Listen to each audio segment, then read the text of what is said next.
Avi, would I lie to you? Of course not. I love everything you've done with Spider-Man. Yeah, that too. No, it's a great idea to plan out like 7 years ahead when the first movie's not even out. Yeah, totally.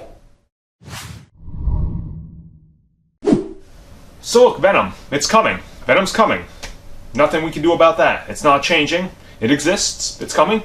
Let's hope for the best. Let's hope for the best movie possible. But Sony seems to be way ahead of most of us when it comes to planning for it.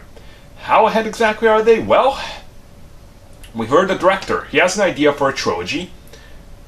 Tom Hardy himself signed on for 3 movies if it happens. So it's kind of like forward thinking, kind of backwards thinking sort of way.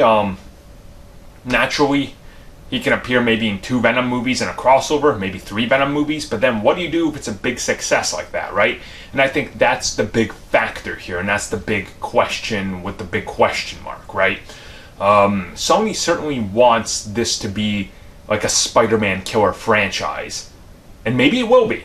Maybe it will be, but at the same time, they have to be careful, because how much trust is there really for their brand and what they're trying to do, right? You see what I'm saying here?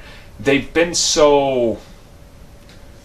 how do I put this? So quick to jump the shark with what they want to do that they never think of what if. You know, what if The Amazing Spider-Man 2 bombed? They didn't think of that when they announced 3, 4, and like 2 spin-offs and hired countless other writers to develop other projects. They didn't think of that, and look at what happened. You know, Venom could be a great movie, but is there confidence there? Because if it's a great movie, they should be ready to start production within a year, but we don't know if they are or not. And it's one of these things where, you know, we see Tom Hardy, he signed on for 3 movies, and that's great. That's awesome if the movie's great. But at the same time, what if the movie's bad? You know, what are you going to do? What's your option here? And I don't think they've thought that through. And the director certainly has some ideas, but we don't even know if he's going to stay around or take on other projects. So everything just kind of seems to be a little bit of a mess in regards to this. And what happens with Morbius? Does that movie go on if this film fails? See what's happening? None of it makes sense.